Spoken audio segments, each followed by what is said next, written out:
What's up, y'all? It's your girl, Bruja Africana, coming to you all with a tarot reading. Go ahead and subscribe and do me a favor, hit a like so that my videos can be suggested to you. When you pull up your YouTube page, I want y'all to see my videos.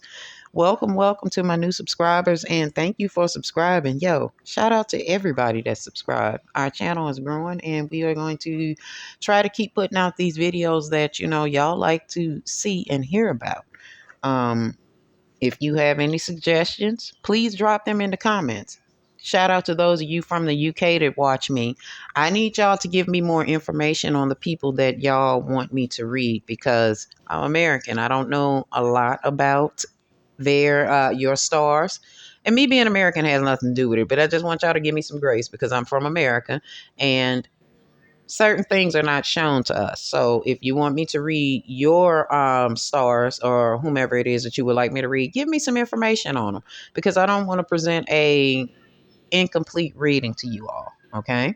And that's for everybody. You want me to do some readings on people and you feel like I need to put a little bit more background, give me that information. Okay. Let me know what it is, y'all. We open and we kin folks. We fucking talk to each other over here, okay? That said, let's go ahead and talk about this girl, this girl Oprah Winfrey, y'all. I think I called her a Capricorn in my last reading or in one of my other reads. I may have called her a Capricorn, but she is definitely an Aquarius, okay? And I have nothing against Aquariuses, but you Aquarius women, there's something very, very different about some of y'all. And when you are a cold-hearted bitch like Oprah Winfrey, you a different level of low down. And if this describes you, baby, yeah, you need to get your shit together because everybody ain't going to have that spiritual protection that Oprah Winfrey has. Everybody is not going to be able to give those alms that Oprah Winfrey gives. I'm sure that she cuts a goat a couple times a year. I'm sure she does because the things that Oprah does to people involve bloodshed, involve backstabbing, grimy ass behaviors, and manipulative shit. So I know that she's cutting a goat or off giving a sacrifice often. She has to, because if she didn't, the way she would burn in hell, or the way that she's going to burn in hell, for the way that she set Michael Jackson the fuck up, okay? For the way that she has used everybody in her life to get to the top. The way that she has used everybody as a pawn on her fucking chessboard. The way that Oprah Winfrey has played God. Baby, hell is going to be so hot on that motherfucker. The way she has had people out here guinea pigging themselves with weight loss and shit, knowing that her punk ass went and got her stomach stapled. First of all, we're going to get into her reading, but we got to read this bitch a little bit because she's a very dishonest person. And if this is how you are, baby, you are going to hell as well, okay? Knowing that she got her goddamn stomach stapled, knowing that she was taking Ozempic, not Wegovy. No, she wasn't taking that. She was taking Ozempic, okay? Bitch probably does have diabetes from the up and down that she's been on the scale, okay? But she misled people and told y'all to go buy fucking Weight Watchers. That shit don't work. All that aspartame and sodium and shit that's in that food. Sure, it may work for some people, but a lot of y'all it ain't gonna work for. Oprah did not care, okay? The same sentiment applies when you talk about how she fucking set Michael Jackson up, which is the beginning, which is the premise of our reading, y'all. Now, I grew up during the time that the shit was going on, and I paid attention, but I didn't pay attention. But now that I'm older and I'm going into it at a spiritual aspect, y'all, it's crazy the foul shit that Oprah did to take this man down. See, everything in her life is a pawn. Everybody has a piece. Everybody is used for something. Even Stedman, baby, that's not a real relationship. But y'all know that it started out differently. See, Oprah was once upon a time in love with Stedman. See, she'll get at you, though. If she loved you or she gave a fuck about you or cared about you or was interested in your product and you say no to this motherfucking bitch once, See, then she'll pull you and keep you around so she can use you. This is what she did to Michael Jackson. But let me explain this shit with her and Stedman real quick so that y'all know where I'm going with this. So in the beginning of Oprah and Stedman's relationship, and I know I'm gonna get to the reading, y'all, but I gotta get y'all this background real quick. So let me cook. Let me simmer on this stove real quick. So in the beginning of her and Stedman's relationship, y'all, um, Stedman was just like, fucking Oprah. She was not his main bitch. She was not none of that. She was just that bitch he pulled up on at 3:33 in the morning when everybody else said no. And because Oprah had money, she could get him whatever he needed. All he had to do was come give her some dick. See, she's got a low ass self esteem. I know y'all don't like to hear that about these older women that's about 70 years old, but it's a lot of them with low ass self esteems, and they transfer that shit over onto younger women. This is exactly what Oprah did because she grew up a fat, ugly woman because she didn't want to be dark skinned. She'd settle for brown skin because she couldn't turn herself light skinned without facing extreme scrutiny. That's the only reason why she has not brightened her skin to the point of being light skinned. But anyway, she's vindictive against younger, beautiful women anyway, especially black women. So because Stedman was choosing everybody else except her, she was the side, not even the side bitch, baby. She was the bitch when the side bitch said no, he come screw her. When Oprah could spend some money, he come screw her. Oprah had a boyfriend, I forgot his name, but she was cheating on him with Stedman. And that was Stedman's price, baby. You got to pay me because you're not even attractive. So when Oprah got more money when she was, doing her witch work to make Stedman come to her, because she did her motherfucking spell and her light skinned man appeared because she always wanted a light skinned man with curly hair, just the same as they do the men in hip hop. You got to have you a mixed light skinned bitch in order for them to take you seriously in hip hop. This is the same thing in Hollywood, okay? Oprah was going by that same narrative because she knew that she wasn't attractive. They wouldn't come get her because of her looks. She had to rely on witchcraft and she had to rely on her money. So when she broke up with her ex-boyfriend, she paid for Stedman to come around, okay? She paid him to come around. They attended many, allegedly, freak off ass parties, not with Diddy, but there are other motherfuckers in Hollywood we getting ready to segue over into to show y'all that side of that shit, to show you where Oprah's nasty ass play at. Stedman became her piece because she bought him, okay? Same thing with Gail. Let's talk her relationship with Gail really quickly. And then we're going to get over into how she set Michael Jackson up. I know you're like, damn, you done segued off into Oprah, but you got to hear this foundation first so that you can see what type of snake you're dealing with. So that you won't be fooled like Michael Jackson was, because she fooled Michael Jackson. But anyway, Gail is her goddamn girlfriend. Gail is the one that Oprah couldn't be with publicly because of her Baptist daddy. We'll get into that later. Let's go on and talk about how she set Michael Jackson up and how he also was a pawn in a bigger story for Oprah, or a bigger game. She was already sitting at the table with Weinstein and them because she's part of the E.I.F. She's part of that. That's the real Illuminati I told y'all in the other reading. She's part of that. She's big friends with everybody up top. The Weinsteins, what's the man with the island? That motherfucker. She's friends with motherfuckers like that. And although she was able to bring a lot to the table, they started being like, we need more from you. Because Oprah started requiring more. She had already acquired the top spot as the top bitch in the motherfucking communication. So she like, yo, what else can we do? I need something else. Like, I'm already the richest black bitch on the planet. I need power. I need authority. I need more than anything to be able to rule over these people that once upon a time told me that I was fat, black, and ugly. They like, well, who can you offer us? Oprah tried to offer up Luther Vandross, but they was like, Luther's kind of sick. Like, we got him already. Next, who you got? Oprah decides to Who I can't even remember. It's a timeline that this bitch was moving on. That's why we gonna do more motherfucking readings about this, y'all. I promise you. But it was presented to Oprah to ruin Michael Jackson because of the way that he started pushing back against being away from his family. And we're gonna go into that Jackson 5 reading now.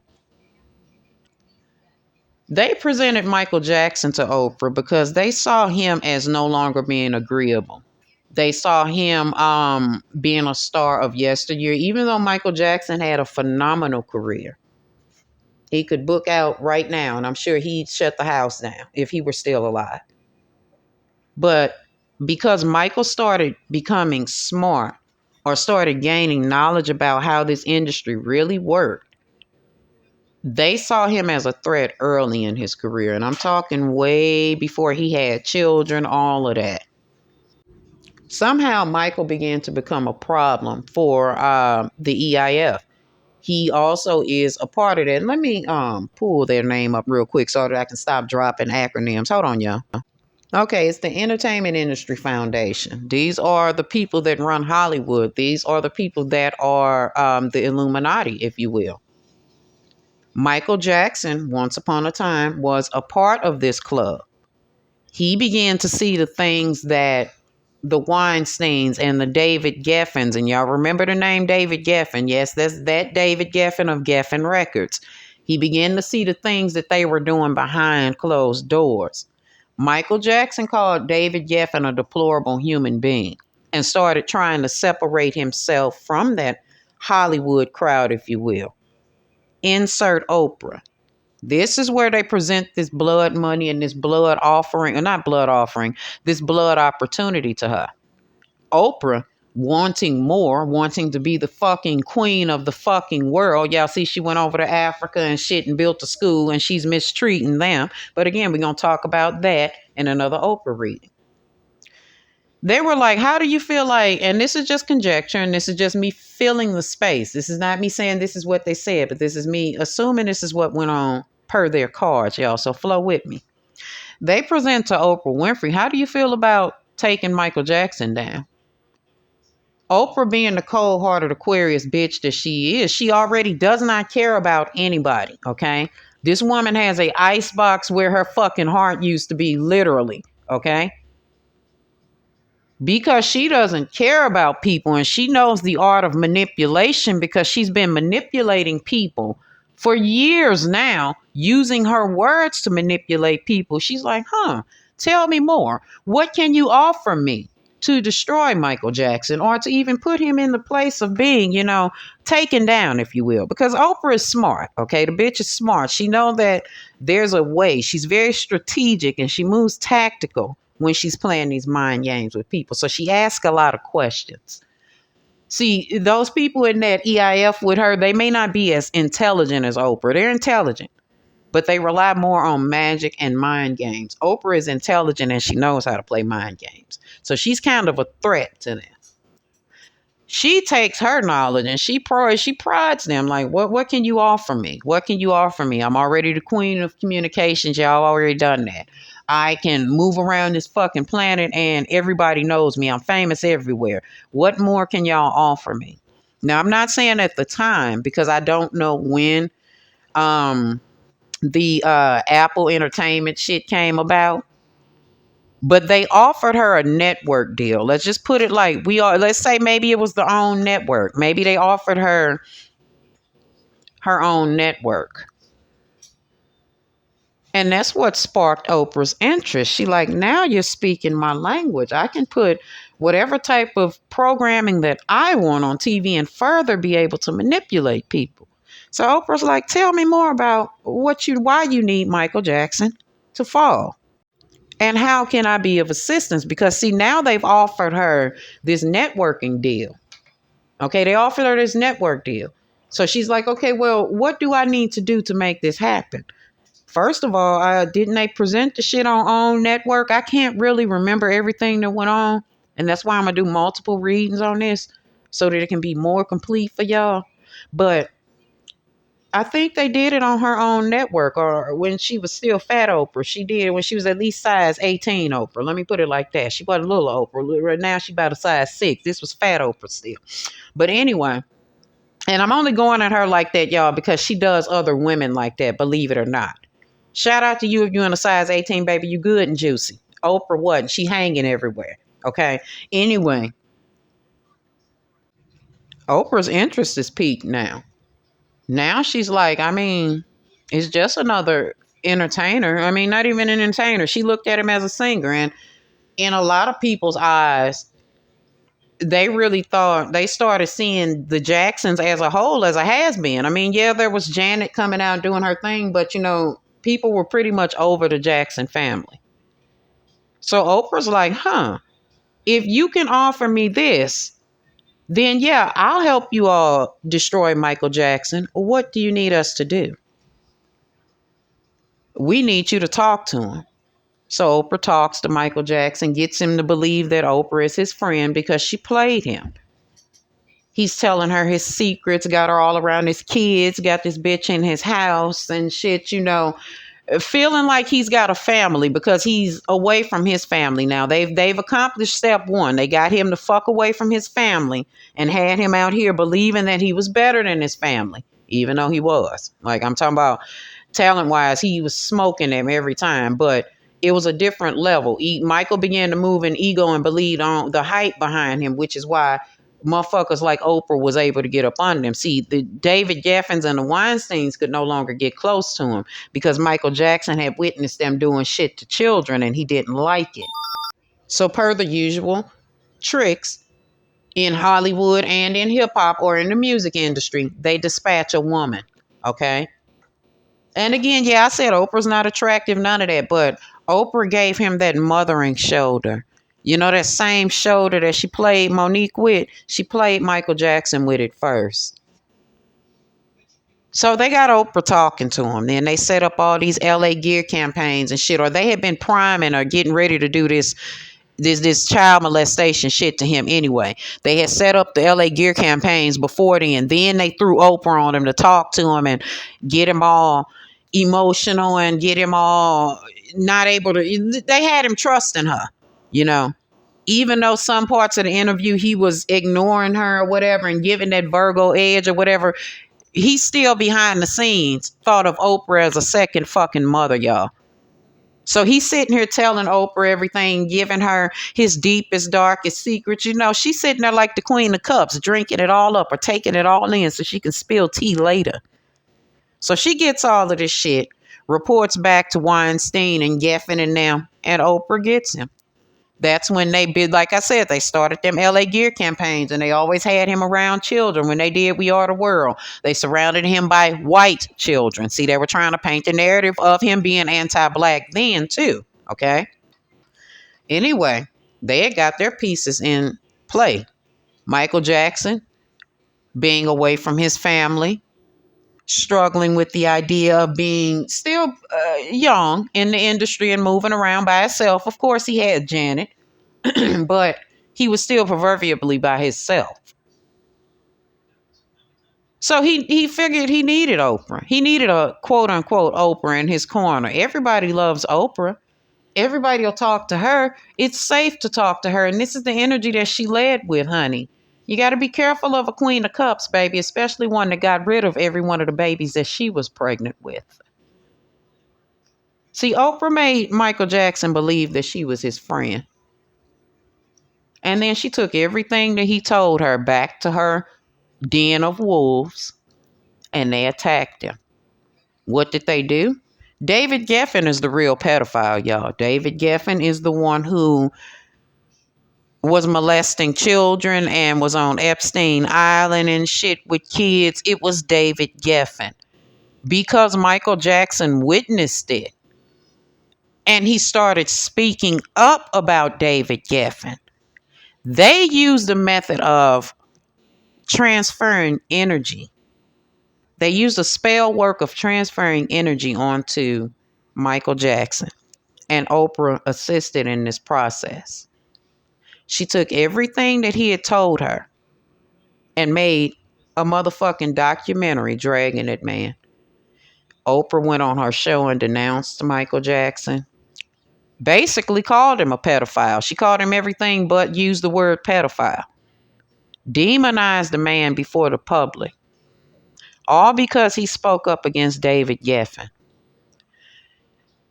Oprah Winfrey, David Geffen, Harvey Weinstein, and that Epstein motherfucker. They all paid news outlets to put this story out that Michael Jackson was a pedophile. See, they had already worked on him and tore his self-esteem up and had him bleaching his skin. Yeah, I know he had vitiligo, but they had him bleaching his skin, had him dressing and acting like a white man but looking Asian, had him acting real demure and weird and shit. See, they fed into that, and not only that, they provided him the drugs that he was on so that they could keep him under their control, so that they could destroy him by putting David Geffen's obscenities onto him. And Oprah assisted with it. See, it doesn't matter if you black, white, whatever the fuck for her, baby. If you stand in the way of her getting something, she's going to take you down. And that's what she did to Michael Jackson. And now look at her. She's even bigger. Own network does real good. And now she has a multi-year deal with Apple. All because she continues to make these documentaries about Michael Jackson being a pedophile, when in reality, it's David Geffen. I keep saying his name because I want y'all to go and look him up and search that story or the stories about David Geffen and Michael Jackson beefing. Because Michael Jackson spoke up against it. And because they knew that the public is fickle. They know that people are fake. They know that people will believe anything. They know Michael Jackson is viewed as weird amongst the black community. And the first thing they do is put this shit out to the black community through the mouth of a black woman. Oprah was able to set Michael Jackson up also because, see, you got to be careful telling people all of your fucking business. He decided that he was going to replace his family with these people in the fucking industry. Be careful pushing all of your family folks away from you when you start to get new money and you start rising, y'all, because they're looking for a way to make you fall. And they will use the most friendliest face or the most likable person to cause your destruction. And that's exactly what they did to Michael Jackson. Oprah ain't done though. Because in death, Michael Jackson is still making money for Sony, for Apple, and whomever else he's got ties to. And we'll talk about that in his energy reading, y'all. But just know this. Oprah is a snake. Michael Jackson did not touch any of those children. There was nothing inappropriate going on with him with any of those kids. Michael Jackson literally saw children as victims. He saw children be victimized by grown people, and he began speaking up against it. And people who had more power than him squashed his voice. That's what happened to Michael Jackson. Let's talk about his energy, y'all. All right.